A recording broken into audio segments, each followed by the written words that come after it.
किसी नगर में दो आदमियों का घर एक दूसरे से लगा हुआ था। उनमें से एक पड़ोसी दूसरे के प्रति ईर्ष्या और द्वेष रखता था। भले मानस ने सोचा कि मकान छोड़कर कहीं जा बसूं, क्योंकि मैं इस आदमी के प्रति उपकार करता हूं और यह मुझसे वैर ही रखे जाता है। अतएव वह वहां से कुछ दूर पर बसे दूसरे नगर में एक अच्छा मकान खरीदकर, जिसमें एक अंधा कुआं भी था, रहने लगा। उसने फकीरों का बाना भी ओढ़ लिया और रात दिन भगवान के भजन में समय बिताने लगा। उसने अपने मकान में कई कक्ष बनवाए, जिनमें वह साधु संतों को ठहराता और भोजन दिया करता था। इससे वह नगर में बहुत प्रसिद्ध हो गया और लोग उससे मिलने को आने लगे। उसकी प्रसिद्धि शीघ्र ही बढ़ गई। दूर दूर से लोग आते और अपनी मनोकामना की पूर्ति के लिए भगवान से प्रार्थना करने के लिए उसे निवेदन करते। उसके चमत्कारों की ख्याति उस नगर में भी पहुंची जहां वह पहले रहा करता था। उसके पुराने पड़ोसी को यह सुनकर और भी ईर्ष्या हुई। उसने निश्चय किया कि उसी के मकान में जाकर उसे मार डालूं। वह जाकर उसके घर पर मिला। संत पुरुष ने अपने पुराने पड़ोसी की बड़ी अभ्यर्थना की। ईर्ष्यालु व्यक्ति ने यह झूठ कहा कि मुझ पर एक विपत्ति पड़ी है, जिसके निवारण के लिए मैं तुमसे प्रार्थना करने आया हूं, किंतु मैं इस कठिनाई को गुप्त रखना चाहता हूं और तुम अपने चेलों तथा अन्य साधुओं से कह देना कि जिस समय मैं और तुम बातें कर रहे हो, कोई अन्य व्यक्ति पास में भी ना आए। संत पुरुष ने ऐसा ही आदेश दे दिया। अब उस दुष्ट आदमी ने एक झूठ मूठ का लंबा किस्सा बनाया और संत पुरुष से कहने लगा। फिर उसने कहा कि हम लोग टहलते हुए ही इस किस्से का कहना सुनना पूरा करें। संत ने वह भी मान लिया। बात करते करते जब वे कुएं के पास आए तो दुष्ट मनुष्य ने संत को अचानक धक्का देकर कुएं में गिरा दिया और स्वयं चुपके से मकान से चलकर भाग खड़ा हुआ। वह अपने जी में बड़ा प्रसन्न था कि यह आदमी जिसकी प्रसिद्धि ने मुझे जला रखा है, खत्म हो गया। किंतु उस संत पुरुष का भाग्य अच्छा था। उस कुएं में परियां रहती थीं, जिन्होंने उसके गिरने पर उसे हाथों हाथ उठा लिया और सुविधापूर्वक एक जगह बिठा दिया। उसे चोट नहीं आई, लेकिन परियां उसकी दृष्टि से ओझल ही रहीं। वह संत पुरुष सोचने लगा कि इस दशा में मुझे लाने में भगवान की कुछ कृपा ही होगी। थोड़ी देर में उसे ऐसी आवाजें सुनाई देने लगीं जैसे दो आदमी आपस में बातें करते हो। एक ने कहा, तुम्हें मालूम है कि यह आदमी कौन है? दूसरे ने कहा, मुझे नहीं मालूम। पहले ने कहा, मैं तुम्हें इसका हाल बताता हूं। यह अत्यंत सच्चरित्र और शीलवान व्यक्ति है। इसने अपना नगर छोड़कर यहां रहना इसलिए शुरू किया कि इसे वहां अपने पड़ोसी से, जो इससे जलता था, उलझना न पड़े। इस नगर में ईश्वर की दया से इसकी ख्याति बहुत बढ़ गई। इस ख्याति के कारण इसका पुराना पड़ोसी और भी जला और उसने इसे मार डालने का इरादा कर लिया। वह इसके घर आया और इसे बहाने से यहां लाकर कुएं में गिरा दिया। यदि हम लोग इसकी सहायता न करते तो यह मर ही जाता। पहले ने कहा, अब इसका क्या होगा? दूसरा बोला, सब अच्छा होगा। कल इस नगर का बादशाह इसके पास आकर इससे निवेदन करेगा कि यह उस बादशाह की पुत्री के स्वास्थ्य के लिए भगवान से प्रार्थना करे। पहले ने कहा, राजकुमारी को क्या रोग है? दूसरे ने कहा, राजकुमारी पर मैमून नामक जिन्न का पुत्र दिमदिम आसक्त है और वही उसके सिर पर चढ़ा रहता है, जिससे राजकुमारी हमेशा बीमार और बदहवास रहती है। उसके हटाने का उपाय बड़ा सरल है। इस संत के घर में एक काली बिल्ली है, जिसकी पूंछ की जड़ के पास एक श्वेत हिस्सा है। इस संत को चाहिए कि उस श्वेत भाग से 7 बाल उखाड़ कर अपने पास रखे। जब शहजादी इसके पास लाई जाए तो इसे चाहिए कि वे बाल आग में जलाकर उनका धुआं शहजादी की नाक में पहुंचा दे। इससे वह निरोग हो जाएगी और आगे भी दिम दिम कभी उनके पास नहीं फटकेगा। संत पुरुष ने परियों और उनके साथियों को यह बातचीत सुनकर भली प्रकार याद रखी। रात भर वह कुएं में रहा। सवेरे जब उजाला हुआ तो उसने देखा कि कुएं की दीवार में ऊपर से नीचे तक मोखे बने हुए हैं। वह उनके सहारे थोड़ी ही देर में ऊपर आ गया। उसके शिष्य और भक्त जो रात भर उसे खोजते रहे थे, उसे देखकर अत्यंत प्रसन्न हुए। उसने उनसे कहा कि मैं संयोगवश कुएं में गिर गया था, लेकिन मुझे चोट नहीं आई। फिर वह अपने घर में आकर बैठ गया। थोड़ी ही देर में काली बिल्ली घूमती फिरती उसके पास से निकली। संत पुरुष को कुएं में सुनी बातें याद थीं, इसलिए उसने बिल्ली को पकड़कर उसकी खाल के श्वेत भाग से 7 बाल उखाड़ लिए और अपने पास रखे। कुछ काल के पश्चात नगर का बादशाह वहां आया। उसने अपनी सैनिक टुकड़ी बाहर छोड़ी और कुछ सरदारों के साथ मकान के अंदर आ गया। संत पुरुष ने आदरपूर्वक उसका स्वागत किया। बादशाह ने कहा, हे योगीराज, आप तो सबके दिलों का हाल जानते हैं। आप तो समझ ही गए होंगे कि मैं क्यों यहां आया हूं। संत पुरुष ने कहा, शायद आपकी बेटी अस्वस्थ है और उसके स्वास्थ्य लाभ की आशा ही से आपने मुझ किंचन की कुटिया को पवित्र किया है। बादशाह ने कहा, आपने बिल्कुल ठीक कहा, मैं इसी कारण यहां आया हूं। अगर आपके आशीर्वाद से मेरी बेटी स्वस्थ हो जाए तो मेरी सबसे बड़ी चिंता दूर हो जाए। संत पुरुष ने उत्तर दिया, आप अपनी बेटी को यहीं बुलवा लें। मैं भगवान से प्रार्थना करूंगा कि वह स्वस्थ हो जाए और आशा है कि मेरी प्रार्थना स्वीकार होगी। बादशाह यह सुनकर अत्यंत प्रसन्न हुआ। उसके आदेश पर राजकुमारी को उसकी सेविकाओं के साथ वहां ले आया गया। शहजादी का चेहरा चादर से अच्छी तरह ढंका हुआ था ताकि उसे कोई देख न सके। संत पुरुष ने नीचे से चादर का इतना भाग उठाया कि नीचे रखी हुई अंगीठी से उठने वाला धुआं बाहर न जाए। फिर उसने 7 बाल अंगीठी में डाले। धुएं का राजकुमारी की नाक में पहुंचना था कि मैमून जिन्न का बेटा दिम बड़े जोर से चिल्लाया और तुरंत भाग गया। चिन्न के जाते ही शहजादी होश में आ गई। वहां संभल कर बैठ गई और अपने को भली भांति छिपाकर पूछने लगी कि मैं कहां हूं और यहां मुझे कौन लाया है। बादशाह खुशी से फूला न समाया। उसने अपनी बेटी को छाती से लगा लिया और उसकी आंखें चूमने लगा। फिर उसने सम्मान स्वरूप संत पुरुष के हाथ चूमे और अपने सभासदों से राय ली कि इस संत पुरुष के उपकार का बदला किस प्रकार चुकाऊं। सभासदों ने एकमत होकर कहा कि राजकुमारी का विवाह इसी संत पुरुष के साथ कर देना चाहिए। बादशाह को सभासदों की सलाह पसंद आई और उसने शहजादी का विवाह उसके उपकारकर्ता के साथ कर दिया। कुछ दिनों बाद बादशाह का प्रमुख अंग मंत्री मर गया और बादशाह ने उसकी जगह अपने दामाद को नियुक्त कर दिया। इसके कुछ समय बाद बादशाह मर गया और चूंकि उस राजकुमारी के अतिरिक्त बादशाह के और कोई संतान नहीं थी, अतएव सभी सभासदों और सामंतों की सहमति से उसका दामाद ही राज्य का अधिकारी और नया बादशाह बन गया। एक दिन वह अपने सरदारों के साथ कहीं जा रहा था कि कुछ दूरी पर उसे अपना पुराना शत्रु दिखाई दिया। नए बादशाह ने अपने मंत्री से चुपके से कहा कि उस आदमी को सहजतापूर्वक मेरे पास ले आओ ताकि वह भयभीत ना हो। बादशाह ने उससे कहा, मेरे मित्र, तुम्हें इतने दिनों बाद देखकर प्रसन्न हुआ हूं। तुमने मुझे पहचाना? वह दुष्ट उसे पहचानकर थर थर कांपने लगा, किंतु बादशाह तो संत पुरुष ही था।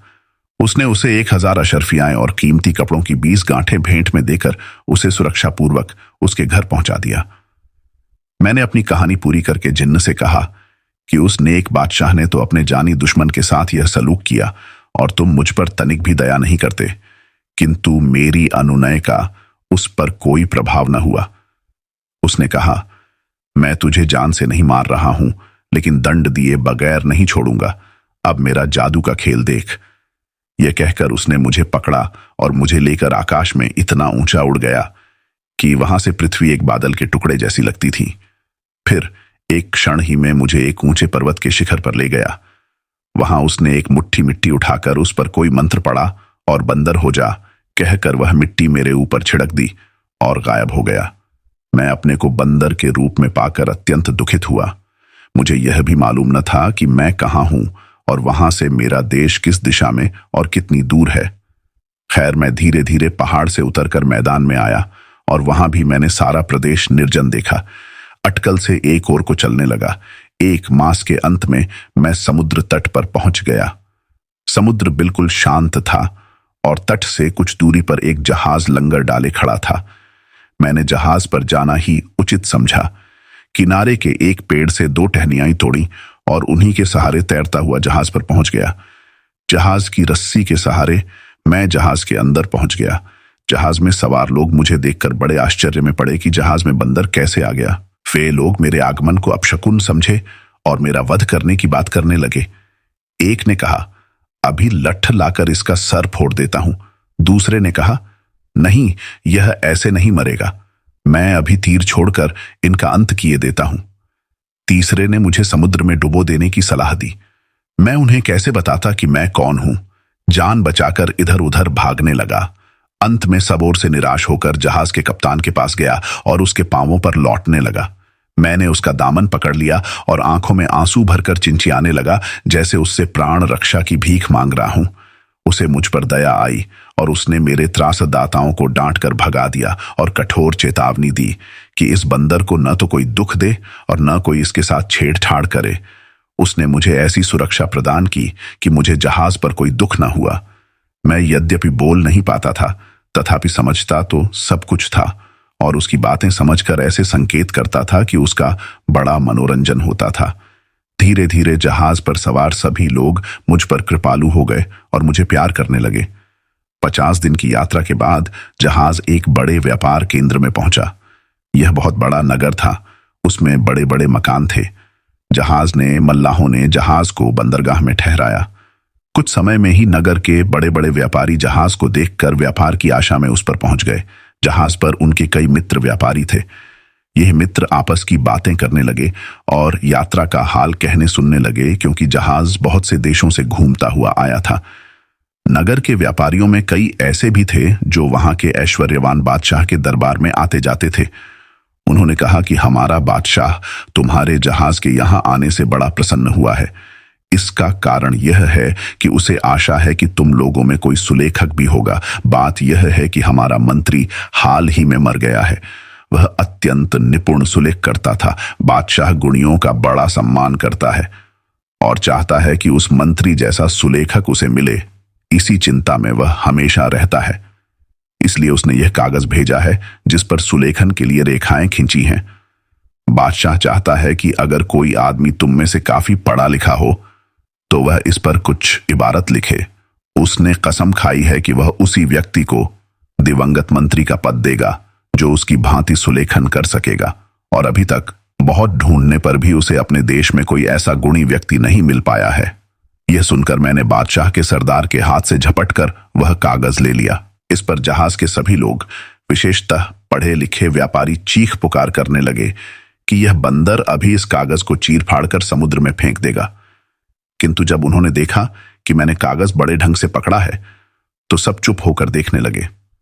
मैंने संकेत से कहा कि मैं इस पर लेखन कर सकता हूं। उन लोगों को मेरी बात पर क्या विश्वास होता और सब प्रयत्न करने लगे कि मुझे पकड़कर मेरे हाथ से कागज ले लें, किंतु जहाज के कप्तान ने उन्हें रोका और कहा, हमें इसकी परीक्षा लेनी चाहिए। अगर इसने कागज को खराब किया तो मैं आपको विश्वास दिलाता हूं कि इसे कड़ा दंड दूंगा। अगर उसने लिख लिया तो मैं अपने पुत्र की भांति इसे रखूंगा। मुझे मालूम है कि यह कागज को खराब नहीं करेगा। मैंने बराबर देखा कि यह दूसरे बंदरों जैसा नहीं है, अपितु अत्यंत बुद्धिमान है। कप्तान की इस बात पर सब लोग रुक गए और मैंने कलम लेकर 4 कविता पंक्तियां इतने सुंदर ढंग से लिखी जैसे कोई व्यापारी या अन्य नागरिक न लिख पाता। सरदार मेरा लिखा कागज बादशाह के पास ले गया। बादशाह ने मेरे सुलेख को भी पसंद किया और मेरी कविता को भी। उसने सरदारों से कहा कि एक भारी खिलत सम्मान परिधान ले जाओ और उस आदमी को पहनाओ जिसने यह लिखा है, और एक बढ़िया घोड़ा भी घुड़साल से ले जाओ और उसे सम्मान पूर्वक सवार कराकर यहां ले आओ। सरदार यह आज्ञा सुनकर हंस पड़ा। बादशाह को बड़ा क्रोध आया। उसने कड़क कर कहा, यह क्या बदतमीजी है, तुम्हें दंड का भय नहीं है? सरदार हाथ जोड़कर बोला, महाराज क्षमा करें, यह लेख किसी मनुष्य ने नहीं लिखा, एक बंदर ने इसे लिखा है। बादशाह ने कहा, क्या बक रहे हो, बंदर भी कहीं लिखता है? सरदार ने अपने साथियों की ओर देखा। उन्होंने भी हाथ जोड़कर कहा, जहां अपना हम सब ने अपनी आंखों से देखा है कि इस कागज पर एक बंदर ही ने लिखा है। बादशाह का आश्चर्य और बड़ा और उसने आज्ञा दी, मैंने ऐसा बंदर देखा क्या, सुना भी नहीं था। तुम लोग फौरन जाओ और उस बंदर को सम्मान पूर्वक सवार कराकर ले आओ। चुनांचे सरदार और राजसेवक फिर जहाज पर गए और कप्तान को उन्होंने राजा की आज्ञा सुनाई। कप्तान मुझे भेजने को सहर्ष तैयार हो गया। उसने मुझे जरी के वस्त्र पहनाए और किनारे पर ले आया। वहां से घोड़े पर बैठकर राजमहल को चल दिया। महल में न केवल बादशाह ही मेरी प्रतीक्षा कर रहा था, अपितु नागरिकों की बड़ी भीड़ भी सुलेखन करने वाले बंदर को देखने आई हुई थी। रास्ते में भी बड़ी भीड़ जमा थी और लोग कोठों और छतों से झांक झांक कर भी मेरी सवारी देख रहे थे। सब लोग आश्चर्य कर रहे थे कि बादशाह ने एक बंदर को मंत्री पद संभालने को बुलाया है। कुछ लोग इस बात पर हंस रहे थे और बादशाह का मजाक भी उड़ा रहे थे। मैं दरबार में पहुंचा तो देखा कि बादशाह सिंहासन पर बैठा है और सभासद और सरदार अपनी अपनी जगह खड़े हैं। मैंने दरबार के शिष्टाचार के अनुसार 3 बार कॉर्निश भूमि तक हाथ ले जाकर प्रणाम करना की और एक ओर अदब से खड़ा हो गया। सभी उपस्थित जन मेरे इस व्यवहार को देखकर आश्चर्य में पड़ गए कि बंदर ऐसा शिष्टाचार कैसे कर रहा है। खुद बादशाह को भी मेरी चाल ढाल देखकर बड़ा आश्चर्य हो रहा था। कुछ देर में दरबार बर्खास्त हुआ। बादशाह के पास केवल मैं और उसका एक वृद्ध अधिकारी रह गए। हम दोनों बादशाह के आदेश पर उसके साथ महल के अंदर गए। बादशाह ने शाही भोजन मंगवाया और मुझे खाने का इशारा किया। मैं बड़ी तमीज के साथ खाना खाने लगा। जब भोजन समाप्त हुआ और बर्तन उठा लिए गए तो मैंने कलमदान की ओर संकेत किया। कलमदान मेरे पास लाया गया तो मैंने कुछ काव्य पंक्तियां बादशाह को धन्यवाद देते हुए रची और उन्हें सुंदर ढंग से कागज पर लिख दिया। बादशाह को यह देखकर आश्चर्य और प्रसन्नता और अधिक हुई। उसने मुझे एक पात्र मदिरा से भरकर दिलवाया। उसे पीकर मैंने एक और कविता अपने दुर्भाग्य के बाद मिलने वाले सौभाग्य के संबंध में लिख दी। अब बादशाह ने शतरंज मंगाई और इशारे से पूछा कि क्या इसे खेल सकते हो। मैंने स्वीकारात्मक रूप से अपने सिर पर हाथ रखा। पहली बाजी बादशाह ने जीती और दूसरी और तीसरी मैंने जीत ली। बादशाह को इस पर झुंझलाहट होने लगी कि वह एक बंदर से हार गया। मैंने फिर एक काव्य रचकर कागज पर लिख दिया जिसका आशय था कि 2 योद्धा दिन भर आपस में युद्ध करके शाम को मित्र बन जाते हैं और रात को युद्ध भूमि में सोते रहते हैं। इस बात से बादशाह का आश्चर्य अत्यधिक बढ़ गया। उसने सोचा कि ऐसा बंदर जो मनुष्य से बढ़कर बुद्धिमत्ता और हाजिर जवाबी प्रदर्शित करे कभी देखा सुना नहीं गया। उसने यह बात अपने सभासदों से कही तो उन्होंने उसका समर्थन किया। अब बादशाह ने चाहा कि मुझे अपनी रानी और अपनी पुत्री को भी दिखा दे। उसने खोजों के सरदार को आज्ञा दी कि आदमियों को हटाकर बेगम साहबा और शहजादी को यहां ले आओ। बेगम तो साधारण रूप से आई, लेकिन शहजादी ने जो मुंह खोले आई थी मुझे देखकर नकाब डाल लिया और बाप से बिगड़कर बोली कि आपको क्या हो गया है कि अपरिचित पुरुष के सामने मुझे मुंह खोले हुए बुला लिया। बादशाह ने कहा, तुम्हारे होश हवास तो ठिकाने हैं। यहां कौन मर्द है सिवाय मेरे, और मैं तुम्हारा बाप हूं। मेरे सामने तो तुम्हें मुंह खोल कर आना चाहिए, और तुम हो कि खुद गलती पर हो और मुझे दोष देती हो। शहजादी ने हाथ जोड़कर कहा, अब्बा हुजूर, मेरी कोई गलती नहीं है। यह एक बड़े बादशाह का पुत्र है और जादू के कारण इस दशा को पहुंचा है। इब्लीस के ढेवते ने, जो एक शक्तिशाली जिन्न है, पहले आबनूस के द्वीप के बादशाह अब्बू तैमुरस की बेटी की हत्या कर दी, फिर इस शहजादे को अपने जादू से बंदर बना दिया। बादशाह को यह सुनकर बड़ा आश्चर्य हुआ। उसने मुंह से पूछा कि क्या यह बात ठीक है। मैंने सर पर हाथ रखकर इशारे से कहा कि शहजादी ने जो कुछ कहा है बिल्कुल ठीक कहा है। अब बादशाह ने शहजादी से पूछा कि तुम्हें यह सब किस्सा कैसे मालूम हुआ। उसने कहा, आपको याद होगा कि जब मेरा दूध छुड़ाया गया था तो मेरी देखरेख और पालन पोषण के लिए एक बुढ़िया रखी गई थी। वह जादू टोनों में पारंगत थी। उसने मुझे इस विद्या के 70 अंग सिखा दिए। अब मुझ में इतनी शक्ति है कि चाहूं तो आपका सारा देश उठाकर समुद्र में फेंक दूं। जो व्यक्ति जादू के जोर से मनुष्य के बजाय किसी अन्य जीव को देह धारण कर लेते हैं, मैं उन्हें तुरंत पहचान लेती हूं और मुझे यह भी मालूम हो जाता है कि किसके जादू से यह हुआ है। इसीलिए मैंने इसे पहली ही नजर में पहचान लिया कि यह बंदर नहीं है बल्कि राजकुमार है। बादशाह ने कहा, बेटी, तुम इतनी गुणी हो यह मुझे मालूम ही नहीं था, लेकिन क्या तुम में इतनी शक्ति भी है कि इसे अपनी पहली देह में दोबारा पहुंचा दो। राजकुमारी ने, जिसका नाम मलिका हसन था, कहा, निसंदेह मुझ में ऐसी शक्ति है। बादशाह ने कहा, अगर तुमने ऐसा किया तो मैं तुम्हारा बड़ा आभार मानूंगा और इस राजकुमार को अपना मंत्री बनाकर तुम्हारे साथ इसका विवाह कर दूंगा। शहजादी ने पिता की आज्ञा शिरोधार्य कर अपने सामान में से एक छड़ी मंगवाई जिस पर हिब्रू और मिस्री भाषा में कुछ अक्षर खुदे थे। फिर उसने अपने पिता से कहा कि आप लोग कुछ दूरी पर सुरक्षा पूर्वक बैठें। हम लोगों ने ऐसा किया तो शहजादी ने कक्ष की भूमि पर छड़ी से एक बड़ा गोला खींचा और हिब्रू और मिस्री भाषाओं के कुछ मंत्र पढ़ने लगी। इसके पश्चात वह घेरे के अंदर चली गई और कुरान शरीफ की कुछ आयतों का पाठ आरंभ कर दिया। कुछ ही देर में घटाटोप अंधेरा छा गया। हमें मालूम हो रहा था जैसे प्रलय काल ही आ गया है। हम लोग क्षण प्रतिक्षण भयभीत होते जा रहे थे। इतने में हमने देखा कि इब्लीस का ढेवता जिन्न एक शेर के रूप में गरजता हुआ आ गया। शहजादी ने कहा, दुष्ट, तुझे चाहिए था कि मेरे बुलाने पर मेरे पास विनयपूर्वक आता। तेरी यह हिम्मत कि मुझे डराने को यह रूप रख कर आया है। शेर बोला, मनुष्यों और जिन्हों में समझौता हुआ था कि एक दूसरे के मामलों में दखल न देंगे, तूने उस समझौते को तोड़ा है। शहजादी बोली, तूने पहले वह समझौता तोड़ा है। शेर ने गरज के कहा कि तेरी इस गुस्ताखी का मजा चखाता हूं जो तूने मुझे यहां आने की तकलीफ देकर की है। यह कहकर वह मुंह फाड़कर शहजादी की ओर झपटा। वह होशियार थी, उछलकर पीछे हट गई और अपने सिर से एक बाल उखाड़ा और उसे मंत्र करके फेंक दिया। वह बाल तलवार बन गया और उसने शेर के धड़ के 2 टुकड़े कर दिए।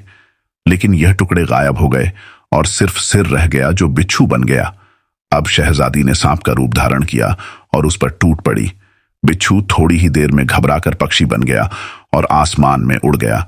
शहजादी भी उकाब बनकर उसके पीछे पड़ गई। उड़ते उड़ते दोनों हमारी दृष्टि से छुप गए। कुछ ही देर में हमारे सामने की भूमि फट गई और उसमें से 2 बिल्लियां लड़ती हुई निकली। एक काली थी, दूसरी सफेद। कुछ देर तक वे दुम खड़ी करके चीखती रहीं, फिर काली बिल्ली भेड़िया बनकर सफेद बिल्ली पर झपटी। सफेद बिल्ली कोई उपाय न देखकर कीड़ा बन गई।